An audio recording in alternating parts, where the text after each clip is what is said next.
meu povo que chora, folga a noite e dia, pelo teu povo que chora, Ave Maria. Convocados pelo Papa e reunidos para participar do Concílio Vaticano II, um concílio que realizou-se de 1962 a 1965, os bispos do mundo inteiro, refletindo sobre a Igreja, tiveram que necessariamente debruçar-se sobre Maria. Melhor, debruçando-se sobre a Igreja, descobriram nela a presença forte de Maria Santíssima. E no capítulo dedicado à Igreja, chamado Lumen Gentium, Luz das Nações, dedicaram um capítulo, o 8º capítulo, para refletir sobre o mistério da bem-aventurada Virgem Maria em relação a Cristo e a Igreja. E falaram coisas belíssimas. Destaco uma ideia, um pensamento. Os fiéis ainda têm de trabalhar para vencer o pecado e crescer na santidade.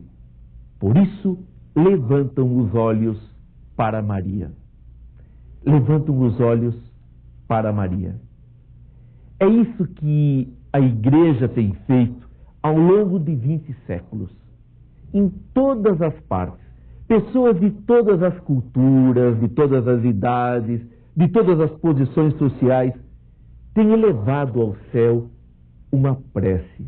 Dirigindo-se a Maria, rezam: rogai por nós, pecadores, agora e na hora de nossa morte. Interessante. Apesar de o concílio ter dedicado páginas belíssimas, profundas, sobre Maria, depois da sua realização, houve um grande silêncio na Igreja sobre Maria. Até parece que o concílio nem tivesse tocado nesse tema, nem tivesse falado dela. Mas não houve um silêncio da parte dos papas. Lembro a presença belíssima na Igreja de Paulo VI, um profundo devoto mariano, ele que era um grande teólogo, que escreveu páginas belíssimas e falou coisas maravilhosas de Maria. Ele disse, por exemplo: o conhecimento da verdadeira doutrina católica sobre Maria será sempre a chave da exata compreensão do mistério de Cristo e da Igreja. Em outras palavras, segundo Paulo VI, nós não iremos entender Cristo e a Igreja sem termos uma verdadeira visão do papel de Nossa Senhora. Nós a ti clamamos, filhos exilados, nós a ti voltamos, nosso olhar confiante. Houve um silêncio, mas não também da parte do povo. O povo de Deus continuou a rezar o terço, a fazer as suas devoções, a rezar suas novenas, a participar de procissões. Quer dizer, continuou a visitar santuários, continuou a cultivar o seu carinho a Maria.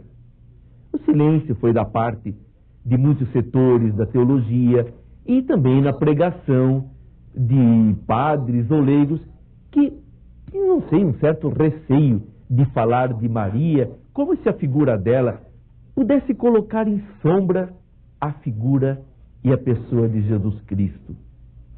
Hoje, graças a Deus, esta fase está superada. E o que se vê é um renascer de uma devoção correta dentro dos princípios teológicos, a devoção mariana. Lembro, por exemplo, que dizia João Paulo II: a presença ativa de Maria entre nós, aquela presença materna e cheia de desvelo, misteriosa, mas eficaz, esta presença é preciso continuarmos buscando, continuarmos procurando. Porque o que na verdade nós queremos é dar a Maria, dentro do plano da salvação, o lugar que o Pai Eterno lhe deu. A Igreja não quer inventar nada sobre Maria, mas também não quer omitir nada. Quer tentar debruçar-se sobre o plano de Deus e descobrir o que Deus pensa dela. Qual o lugar que ela ocupa no coração do Pai, porque este é o lugar e o papel mais importante. Nesta nossa reflexão, nós queremos ver então, em primeiro lugar, o que Maria oferece à Igreja, a este povo de Deus que caminha em direção ao Pai. Queremos ver também o que a Igreja oferece a Maria, o que ela tem oferecido ao longo de tantos séculos de sua existência. Queremos ver também o que Maria oferece a você, meu caro irmão, minha cara irmã. E depois, uma pergunta muito importante. O que você oferece a Maria Santíssima? O Natal nos trouxe entre cantos a alegria de Cristo, Verbo eterno. Em primeiro lugar, o que Maria oferece à Igreja? Eu destaco 3 dons de Maria Santíssima ao povo de Deus. Em primeiro lugar, ela oferece um caminho de espiritualidade. Depois de Jesus, ninguém como ela soube unir a ação e a contemplação e conseguiu essa unidade interior. A ação era uma pessoa ativa, atenta às necessidades daqueles que o rodeavam. Havia sido convidada para ser a mãe do Salvador, do Filho de Deus Altíssimo, ao mesmo tempo em que foi-lhe dito que a Deus nada era impossível. Tanto nada era impossível que Isabel, sua parenta, embora de idade avançada, estava esperando um filho. E o que ela fez? Ela poderia ter se concentrado em si, feito um retiro para se preparar melhor para o nascimento de Jesus. Mas ela sabia que a melhor preparação era ir ao encontro de Isabel, que necessitava de um auxílio. Ela devia conhecer a situação de Isabel. Foi lá para levar o seu apoio, o seu carinho. Foi lá para um ato de amor. Foi apressadamente, diz o evangelista Lucas. Depois, mostra também a sua ação, aquela sua presença em Caná. Uma festa de casamento, ela era convidada, não era uma organizadora da festa. E, no entanto, foi ela que percebeu a falta de vinho. Eles não têm vinho. E com a sua intercessão, Jesus agiu. Quanta contemplação! Era profundamente contemplativa. Ela era uma pessoa que não tinha respostas prontas para todos os problemas. E diante de situações novas, de acontecimentos para os quais ela não tinha assim, uma explicação, o que ela fazia?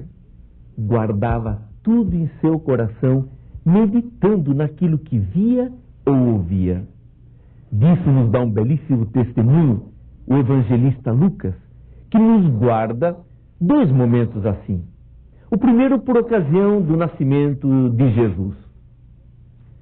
Ela estava lá com seu filho, com José, quando recebe a visita dos pastores que ouviram o anúncio do anjo, o anjo que lhes indicou o lugar onde ele estava e como eles poderiam identificá-lo, envolto em panos, num presépio. E os pastores contaram o que tinham ouvido, o que tinham visto, os anjos cantando, glória a Deus das alturas. E, diz o evangelista Lucas, ela guardava tudo isso em seu coração. Depois, quando o menino tinha 12 anos, ela e José o perderam de vista. Quando o encontraram no templo e houve aquele diálogo belíssimo entre os pais, melhor a mãe que falou e o filho, quando Jesus disse que estava ali porque devia fazer a vontade de seu Pai do céu, diz o evangelista, E Maria guardava tudo isso em seu coração, meditando. Ação e contemplação. Mas ela nos mostra que para conseguirmos esta unidade entre a ação e a contemplação, não é assim fácil. Não é fruto de um passe de mágica. Isso é fruto de uma vida interior. É fruto, acima de tudo, de alguém que tem Jesus Cristo como centro de sua vida. Sim, porque quem lhe dava unidade realmente era Jesus. Por ele caminhava apressadamente, por causa dele meditava tudo em seu coração. Para conseguir isso, é essencial então fazer como ela. Se nós tivéssemos que procurar assim um lema para a vida de Maria, um lema que mostra essa síntese da ação e da contemplação, ela que foi chamada pelo Papa João Paulo II de memória da Igreja, se fôssemos procurar um pensamento que sintetizasse essa sua atitude permanente, encontraríamos justamente em Caná. Apontando para Jesus, ela disse: fazei tudo o que ele vos disser. Este é o lema da vida de Nossa Senhora.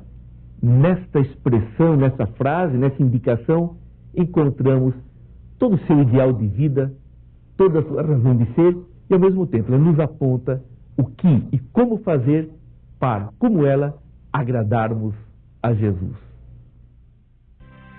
Vivia sempre silenciosa, oh Maria. Guardava tudo, meditando com muito amor. Maria oferece à Igreja o seu exemplo. Ela deu Jesus ao mundo. Orígenes, um padre da Igreja, este é um dos primeiros escritores e teólogos da Igreja, ele dizia o seguinte: se Jesus nasceu da Virgem Maria, ninguém, senão ela, pode gerar Jesus. Ninguém, senão ela, pode fazer Jesus nascer no mundo ou no coração de uma pessoa. Quando Abraão deu um sim a Deus e aceitou ser o pai de um novo povo, aceitou deixar sua terra, sua vida, sua segurança, seus bens, para ir para o desconhecido, ali ele estava dando o passo necessário para a antiga aliança. Quando Maria deu um sim ao mensageiro de Deus, ao anjo Gabriel, ela dava o passo necessário para Deus começar a nova aliança. Ambos geraram a vida, mas Maria gerou aquele que é a vida. Ela nos ensina, com seu gesto, que acreditar é abandonar-se à vontade de Deus. Mas este abandonar-se não assim numa atitude passiva, de uma pessoa que não sabe bem o que quer, ou que não tem vontade própria, mas numa atitude consciente, numa atitude de entrega, de quem coloca toda a sua vida à disposição de um plano que ela sabe ser melhor e maior que o seu próprio plano. Queremos então fazer como ela, participar desse seu gesto de entrega a Deus, para que através de nós a nova aliança possa penetrar o mundo e possa penetrar também em todos os corações. Maria que fez o Cristo falar, Maria que fez Jesus caminhar, Maria que só viveu para ser Deus, Maria do povo meu. Maria oferece à Igreja a recordação da infância de Jesus. Em Nazaré, muitos, ao olhar para Jesus, é possível que tenham dito: mas como é parecido com a sua mãe? Talvez o olhar de Jesus fosse parecido com o olhar de Maria. Talvez o jeito de falar, de se expressar ou de andar.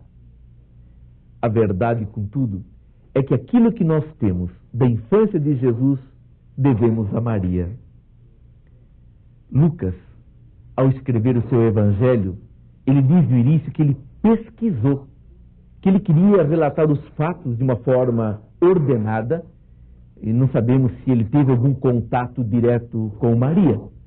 Se não teve, ao menos encontrou-se com alguém que ouviu dela recordações, por exemplo, da encarnação, como aconteceu o convite para ela ser mãe do Salvador, recordações do nascimento, da apresentação no templo, enfim, de uma série de acontecimentos que nós não teríamos se Maria não tivesse revelado a alguém. A verdade é que Maria foi a primeira mestra de Jesus. Com ela é que Jesus aprendeu a falar, a se relacionar, a conhecer a história do seu povo.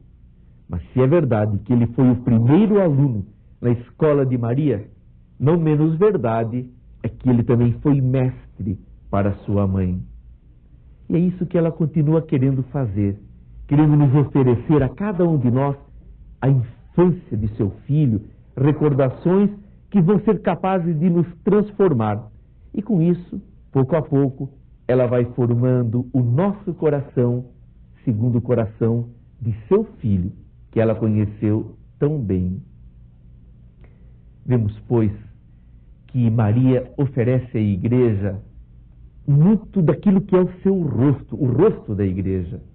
E quando a igreja, então, se volta para Maria, ela faz e tem essa atitude para aprender a olhar Jesus com o olhar de sua mãe, que é nossa mãe, Maria Santíssima.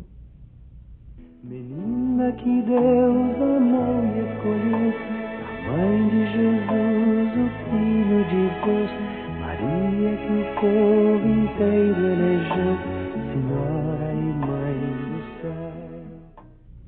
O que Maria recebe da igreja, ela que tanto oferece a nós, membros do povo de Deus? Ela recebe imitadores.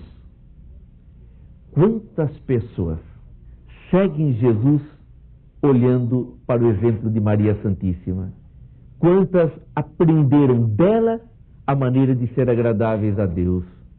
Pensemos, por exemplo, só para pensar em alguns santos bem recentes, São Luís Grignon de Montfort, Santa Teresinha do Menino Jesus, que tiveram uma vida e uma espiritualidade profundamente marianas.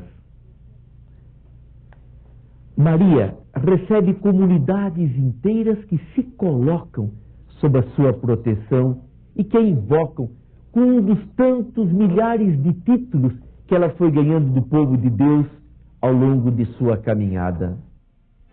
Ave, Ave Maria, é teu nosso amor sempre novo. Tu és a mãe de Jesus Cristo, és Nossa Senhora, tu és mãe do povo. Ave, Ave Maria, é teu nosso amor sempre novo. Tu és a mãe de Jesus Cristo, és Nossa Senhora, tu és mãe do povo. Maria recebe uma multidão de filhos que acorrem a seus santuários. O santuário mariano é, em primeiro lugar, um centro de atração. Atrai pessoas de todas as classes. E quem já teve a oportunidade de ir ao santuário mariano entende bem o que eu quero dizer. É interessante, se perguntarmos a um peregrino, a um romeiro, por que você veio aqui? Talvez ele nem vai saber expressar-se direito, mas a maioria vai dizer, eu me sinto bem, aqui é minha casa, porque é a casa de minha mãe. Além disso, uma outra característica dos santuários é que eles são centros de irradiação. A pessoa que vai lá sente-se chamada a uma mudança de vida, a uma conversão, sente-se renovada, sente assim uma obrigação, mas uma agradável obrigação de ser melhor, de se aproximar mais de Jesus, de ser mais fiel a Ele. Pensemos, por exemplo, santuário de Guadalupe, no México. É interessante que logo no início do descobrimento de nosso continente latino-americano, Maria se fez presente e apareceu a um índio, Juan Diego. Era o ano de 1531. É possível e provável que você conheça essa história de Juan Diego, uma das histórias mais belas de toda a Mariologia. Nossa Senhora pede que ele seja um intermediário entre ela e o bispo, e que diga ao bispo que ela deseja que ali, naquele local, Tepeyac, seja construído um santuário em sua honra, onde ela quer manifestar a sua maternidade. O índio reluta, sente-se indigno, vai, objeto de gozação, porque não acreditam naquilo que ele diz, volta para Nossa Senhora, pede a ela que convide outra pessoa mais sábia, mais preparada para ir falar com alguém tão importante como era o bispo ali na cidade do México. E Nossa Senhora insiste que é a ele que ela deseja para esta missão.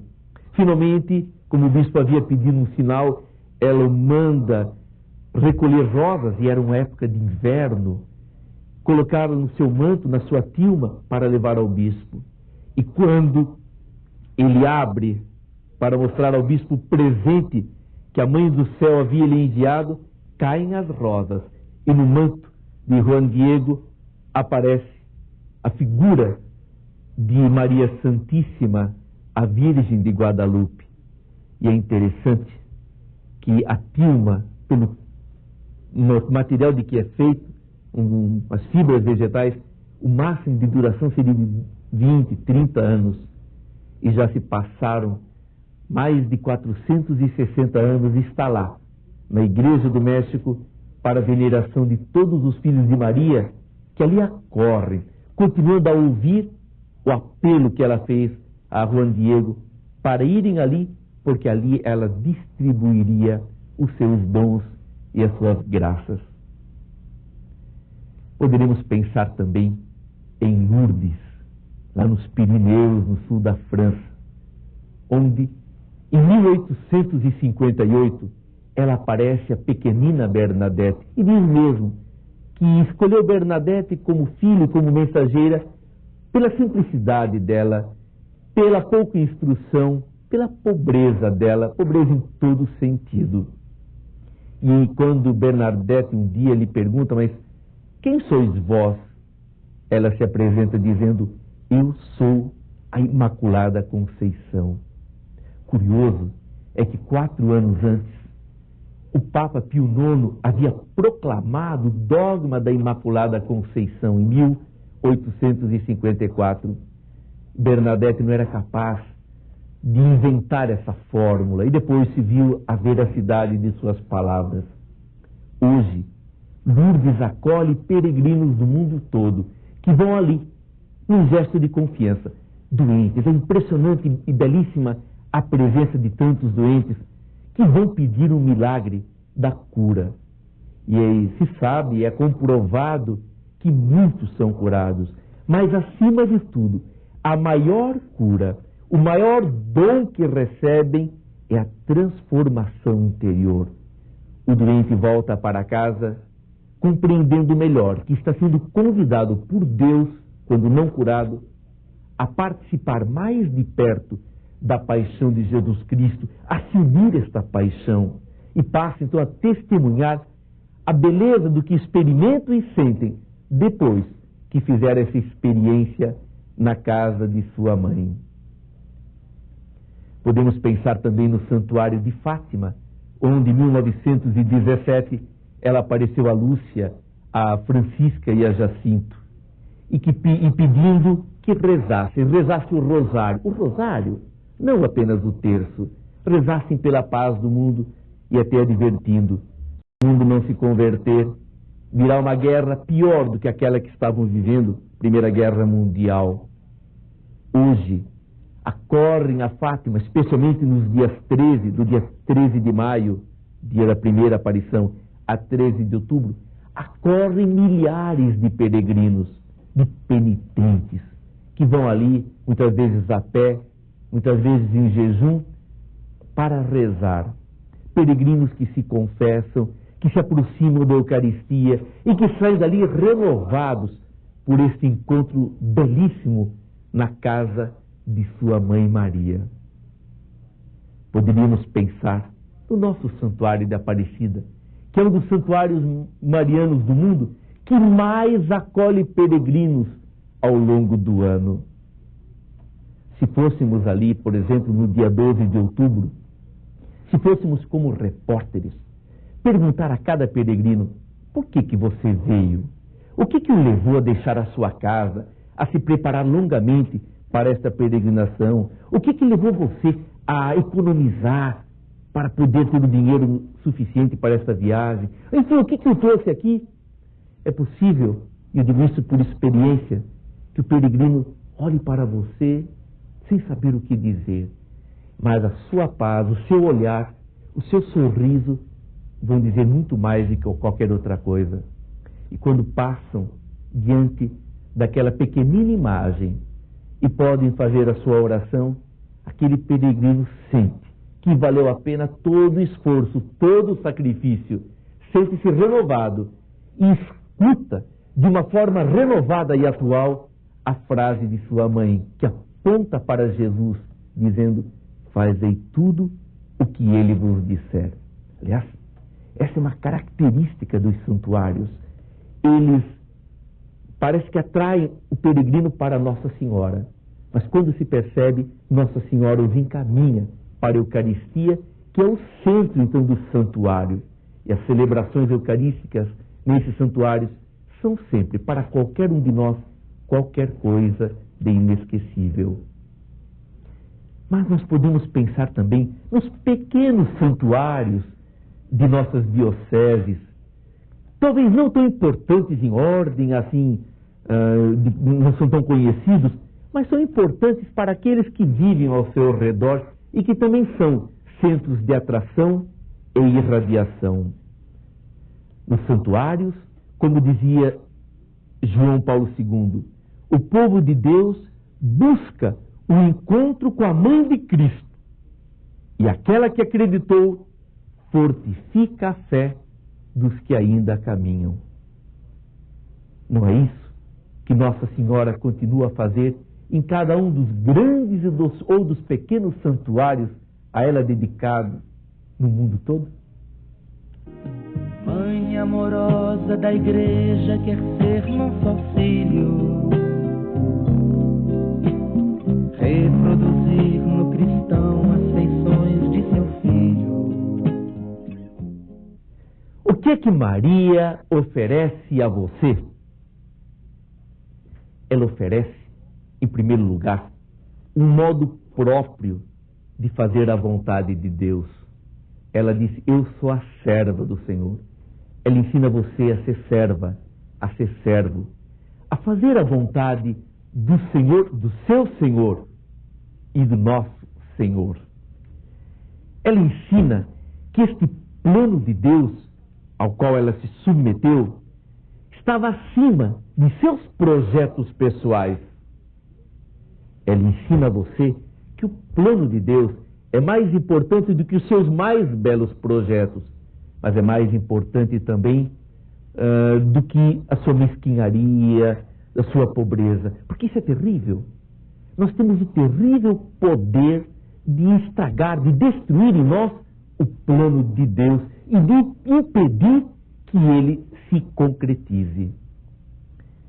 Maria oferece também para nós um exemplo, para você, um exemplo de mediação, de ser ponte entre Deus e os homens, entre Deus e as necessidades de seus filhos.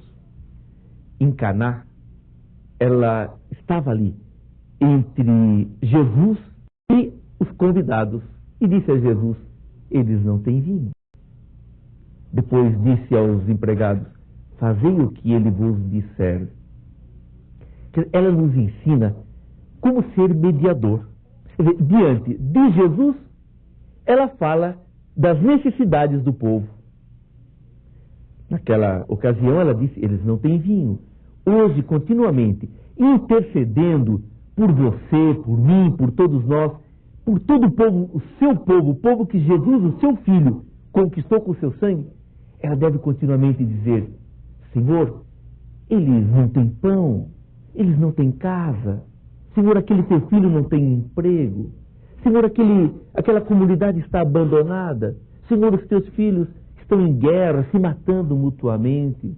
Ela é a voz do povo, é aquele clamor incessante em nome de seus filhos, porque ela, como mãe, não pode ficar indiferente diante da situação e da sorte de seus filhos. Mais ainda, porque melhor do que ninguém, ela sabe o quanto cada filho, cada filha custou para o seu filho Jesus, custou seu sangue precioso. Além disso, olhando para ela, ela continuamente lembra a cada um de nós: olha os apelos de teu Deus, volta para o teu Senhor, converte-te, muda de vida. Ela continuamente é uma voz, a voz profética, uma voz que renova os apelos do Evangelho para cada um de nós. Ela nos oferece o seu testemunho. Ela mostra do que é capaz o Espírito Santo quando encontra num coração uma disponibilidade, como encontrou nela. Por ocasião da Anunciação, quando ela viu o plano de Deus, embora talvez lhe custasse assumi-lo e aceitá-lo, mas ela disse: eis a serva. O Espírito Santo fez com que Jesus começasse a nascer no seu coração.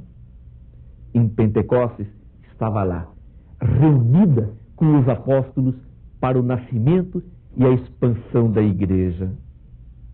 Maria nos mostra que quando uma pessoa se coloca sob a ação do Espírito Santo, ele a leva por caminhos inimagináveis, que jamais a pessoa havia sonhado.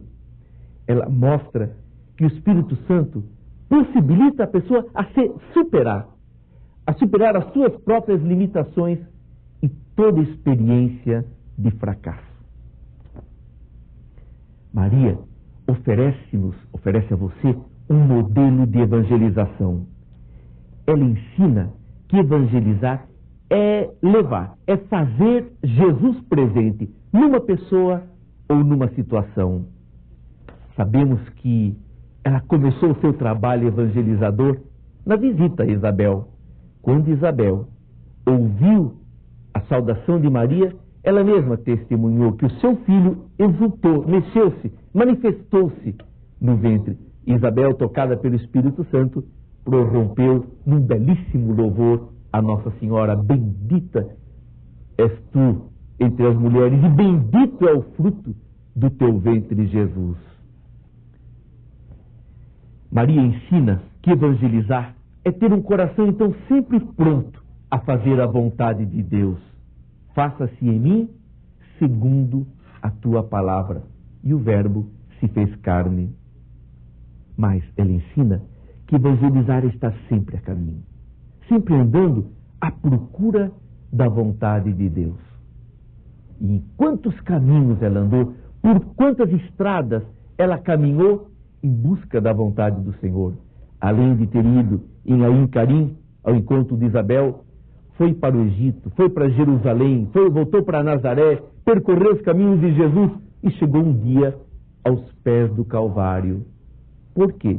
Porque queria evangelizar, queria dar Jesus à humanidade, queria renovar e atualizar sempre aquele seu gesto de Belém, quando deu Jesus aos pastores, quando deu Jesus aos magos que visitavam vindos do Oriente. Mas Maria oferece, acima de tudo, a sua maternidade. Ela é, acima de tudo, ela é mãe. Mãe de Jesus e nossa mãe. Nós que nascemos, é provável que seja o seu caso, você que nasceu ouvindo desde pequenino que Maria é mãe, que aprendeu a se dirigir a ela com muita simplicidade e confiança, mãezinha do céu, que aprendeu a rezar, a colocar no coração dela seus pedidos e necessidades, talvez você nem avalie a dimensão de sua filiação, do seu poder de dizer a Maria e dar-lhe o título de mãe, o título que Jesus lhe dava, minha mãe. Talvez você seja diferente. Talvez no seu caso você veio a conhecer Maria bem mais tarde e poderíamos testemunhar a belíssima descoberta que fez, de repente, ao perceber que você tinha o privilégio de dirigir-se a Maria com o coração de filho, com o próprio jeito de ser de Jesus, e como isso encheu o seu coração de alegria e como isso lhe dá paz. Sim, Maria nos dá a maternidade. Maria oferece a você a riqueza de seu coração. Se você souber olhar para ela com aquele jeito de Jesus, como ele devia olhá-la em Nazaré, na sua longa permanência com ela, ao menos ao longo de uns 30 anos, se você souber confiar nela como Jesus confiou, sem dúvida, você vai aprender a colocá-la em sua vida de uma maneira muito natural, muito simples, mas muito profunda, como Jesus o fez. E fazendo isto, você abre espaço em seu coração para a ação dela. E ela, então, poderá educá-lo, poderá formá-lo, poderá levá-lo pelos caminhos que ela levou seu filho Jesus. Vamos agora ajudar-te no plano da salvação. Eis aqui os teus servos, Senhor. O que é que Maria recebe de você? Bem que eu gostaria de falar e de responder, mas não sei. Não tenho condições de saber. Só você pode nos dar esse testemunho daquilo que ela tem sido, significado e feito em sua vida. O evangelista São João dá um testemunho de si mesmo. Ele nos conta que depois que Jesus disse a Maria, eis o teu filho, depois que disse a João, eis a tua mãe, depois da paixão, o discípulo a levou para a sua casa. O próprio João levou Maria consigo. João foi o segundo aluno na escola de Maria, essa escola que está permanentemente aberta, acolhendo sempre novos alunos. O que é que Maria tem sido em sua vida? O que é que ela tem significado para você? Examine a sua vida. Tente ver o espaço, o lugar que ela ocupa, o tempo que você lhe dedica. Mas cuidado, aqui é um perigo muito grande. O perigo de intelectualizarmos a nossa resposta, de racionalizarmos, de responder dizendo não o que ela realmente é e significa em nossa vida, mas de nós dizermos aquilo que gostaríamos que ela fosse. Seja muito sincero, pare, olhe, se examine e tente ver o que mudou na sua vida por causa da devoção a Maria. E aí você vai mesmo testemunhar se é uma devoção adulta, aprofundada, amadurecida, ou é apenas feita de alguns gestos muito superficiais, devocionais, mas que nada fazem, que nada transformam. Lembre-se, na escola de Maria há sempre um lugar para você. Porque o que ela sabe ser é mãe, o que ela sabe ser é mestra. E é isso que ela quer continuar sendo. Maria, modelo dos chamados, queremos dizer sim. Contigo plantar o reino novo. Ó Maria, caminha com teu povo. Termino dando-lhe uma sugestão. Faça como o Pai Eterno. Confie em Maria. Ele confiou seu filho porque sabia como era o coração desta que ele mesmo havia preparado desde toda a eternidade com esta finalidade de ocupar na história da salvação, no seu plano, um lugar único e insubstituível, o lugar mais importante depois do lugar ocupado pelo seu filho, que está no centro de seu plano. O Pai confiou em Maria e lhe deu seu filho. Confie você também, consagre-se a ela. Talvez você se pergunte, mas o que é consagrar-se a Maria? É colocar-se sob a sua proteção, é deixar-se guiar por ela, é tomar a sua mão para que ela possa conduzi-lo pelos caminhos que ela sabe ser um caminho que vai direto ao coração de seu filho Jesus. Consagrar-se significa viver sob a sua inspiração, significa tentar cultivar em seu coração as virtudes que você encontra no coração de Maria. Consagrar-se é procurar olhar para Deus com o olhar de Maria Santíssima. Por isso, irmão, eu lembro uma pequenina oração das muitas que o Papa João Paulo II dirigiu a Maria Santíssima. Foi por ocasião do final do ano mariano e, tentando lembrar o quanto ele sentia confiança nesta sua mãe, que é a mãe da humanidade, ele assim rezou, dirigindo-se a ela: tornai alegre e firme nosso coração, na certeza de que o dragão não é mais forte do que a vossa beleza, mulher frágil e eterna. Que Maria encontre em você aquele coração acolhedor que encontrou no seu filho. Ela, mulher frágil e eterna, poderá santificá-lo e ajudá-lo a realizar plenamente o papel que Deus quer que você realize dentro do seu plano de amor.